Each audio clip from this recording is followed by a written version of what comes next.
Who was a Jew in 1492? Has this question ever been something of curiosity to you? No, I'm not marketing anything. I know you're probably going to be like, oh great, she sounds like a marketer. Forgive me. Anyways, if you're wondering about that question and why I asked it, I attended a lecture at Howard Community College yesterday, given by Harry Ezratty, whose link is over there that way, along with the Howard Community College website, so that you can see what exactly I'm talking about. You see, I guess this was inspired all in light of the Columbus Day controversy, and oh my gosh, we shouldn't be celebrating Columbus Day because Columbus mistreated indigenous peoples. Okay, sure, liberal academia, listen up. You're right. Columbus did mistreat people.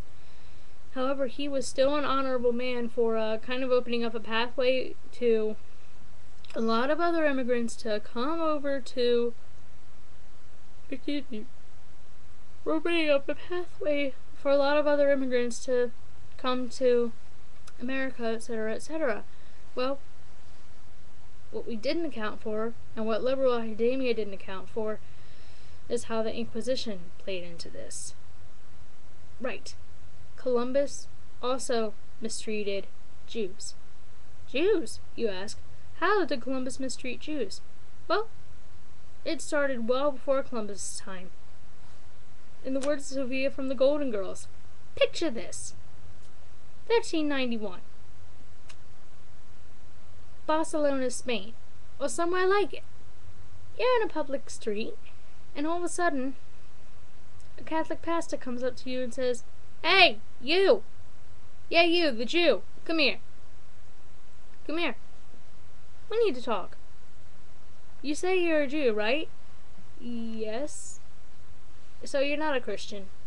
"No, sir." "Alright then, you have two choices. Convert, or get out." What would you do in this situation? I'd probably be scared and go, okay. I'll convert, don't hurt me. Or, like I just said, the Jews' other choice was to get out of Spain, or be branded. Or a third choice, be branded a heretic and be segregated from public facilities, synagogues, churches, etc., etc. Basically, they were treated as second-class citizens, as Adolf Hitler had done in the 1930s, years later, which is why I'm convinced he ripped a page right out of the Inquisition playbook, because the Jews were just that, Jews. And for the Spanish, that meant something horrible. Not Christians, therefore heretics. Although some did convert, and there were thus three, count 'em, three groups of Jews. First, the new Christians, who were guided and became sincere Christians, or not. They might practice their faith in secret, but no one ever caught them, since they were Jewish and they could quite easily hide this, as they had converted.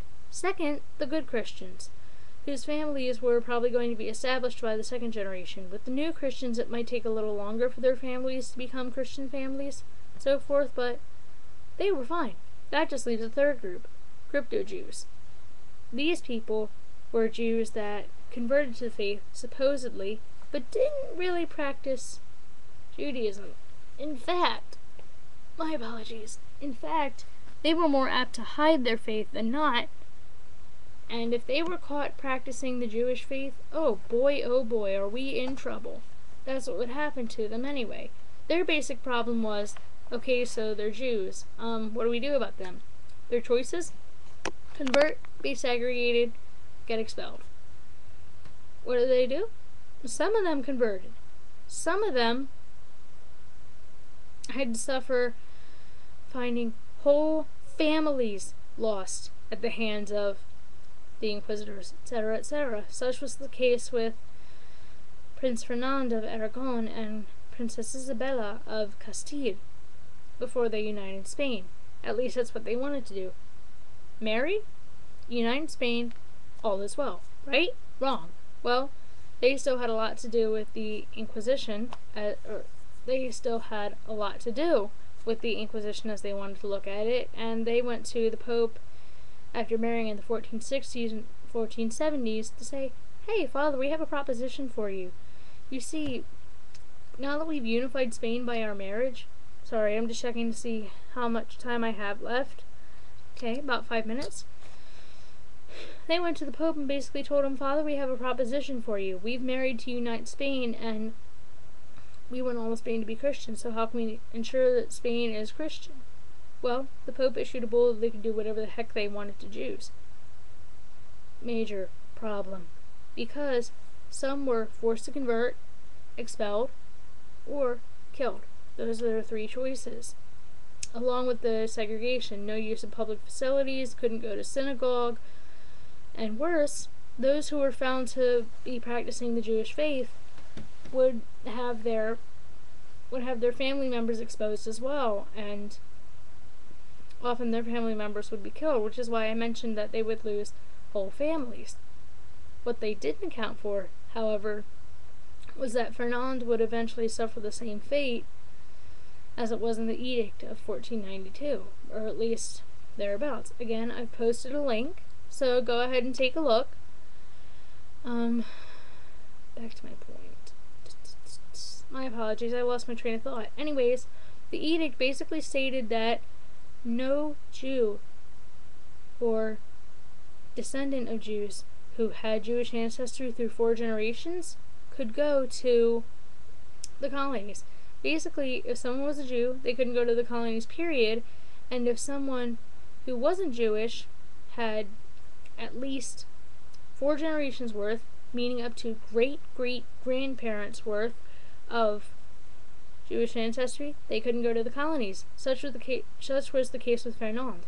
He had a Jewish great-great-grandmother, so he couldn't go, and same with Columbus, although he somehow managed to get away. So, in effect, did the Jews who escaped to Portugal and other parts of the world, because they took on Spanish and Portuguese last names, managed to escape, which is why, once they got to America, or rather the Americas, they were living all the way down in Mexico, and they decided to go up to New Mexico and form a Jewish colony. Therefore, if you're wondering why you'll see a lot of Jews in New York, California, etc., up in the north, blah blah blah, that's why. There you go. So, Columbus couldn't exactly outsmart the Jews, and he himself was kicked out of the ownership of most of the colonies, except Jamaica, where even the Jews called him a Morano, basically dirty, traitor, hypocrite, pseudo-Jew, hidden Jew, something like a crypto Jew. So, there was a major problem right there for Columbus. Anyways, I have to confess, I didn't realize the impact of the Jews on America until Dr. Ezratty gave the lecture, and I posted a third link to some of his books. Let's say Amazon. You can get the books individually or get them in a box set, if I remember correctly, since I was at the lecture on Thursday. Anyways, by doing what they did, the Jews and Columbus essentially opened up the path to further immigration, opened up a path for Jewish immigration to the 13 colonies, and I think America is diverse as it is today, partly because of their sacrifice and partly because they knew what the heck they were talking about, and that the Spanish had no right, as the Portuguese did not, to persecute them simply because they were Jewish. Oi. Compare it to bullying. Being bullied just because you're small or because you're wearing glasses, like mine. I've had a lot of people comment on my lazy eye, furthermore, which makes things even worse. Ow. And, glasses. That's another thing. As you can see, there's a glare there, so I've had a few comments here and there on that. But beside the point, just think of it as, how would you like it if someone did this to you? And I say let's pay homage to the people who gave us the chance to be here. God and His chosen. Anyways, if you have any more questions, I have posted a link to Wikipedia, Harry Ezratty's website, Amazon.com, Howard CC, and several other sites that I think will be helpful. So you can look on those sites, and if you have any further questions, feel free to comment, rate, subscribe, as long as you keep it clean, and if you leave any rude, racist,